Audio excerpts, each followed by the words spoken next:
जय श्री कृष्णा दोस्तों, हमारे चैनल हिंदू व्रत कथा में आपका स्वागत है। आज मैं आपको सुनाऊंगी ज्येष्ठ मास की शुक्ल पक्ष की एकादशी की कथा।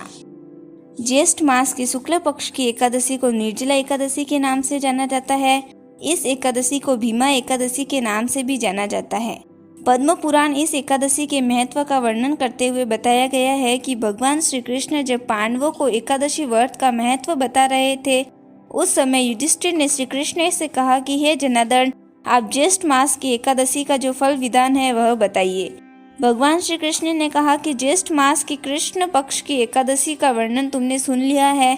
अब ज्येष्ठ मास की शुक्ल पक्ष की एकादशी का कैसा प्रभाव है वह शास्त्र और धर्मों के ज्ञाता वेद व्यास जी से सुनो। वेद व्यास जी ने कहा है, कुंती नंदन, ज्येष्ठ मास की एकादशी शुक्ल पक्ष की एकादशी को निर्जला एकादशी कहा गया है। इस दिन आचमन और दंत धावन यानी दांत साफ करने के अलावा अन्य कार्यों के लिए मुंह में जल नहीं लेना चाहिए।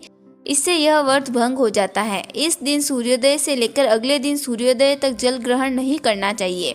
व्यास जी की बातों को सुनकर भीमसेन बोल उठे, हे महाबुद्धिमान पितामह, मेरे सभी भाई द्रौपदी सहित एकादशी का व्रत करते हैं, लेकिन मेरे पेट में वक्र नामक अग्नि हमेशा जलती रहती है, जिससे मैं भूखा नहीं रह सकता।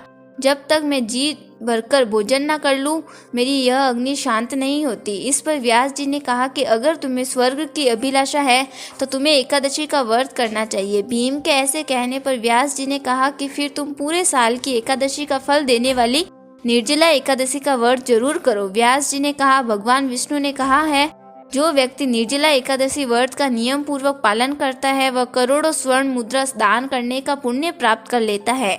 इस एकादशी के दिन किए गए जप तप दान का पुण्य अक्षय होता है, यानी वह अनेक जन्मों का लाभ देता है। जो व्यक्ति इस एकादशी को व्रत करते हैं उनके सामने मृत्यु के सामने यम के दूत नहीं आते, बल्कि भगवान विष्णु के दूत जो पीताम्बर धारण किए होते हैं वह विमान पर बैठकर अपने साथ ले जाते हैं।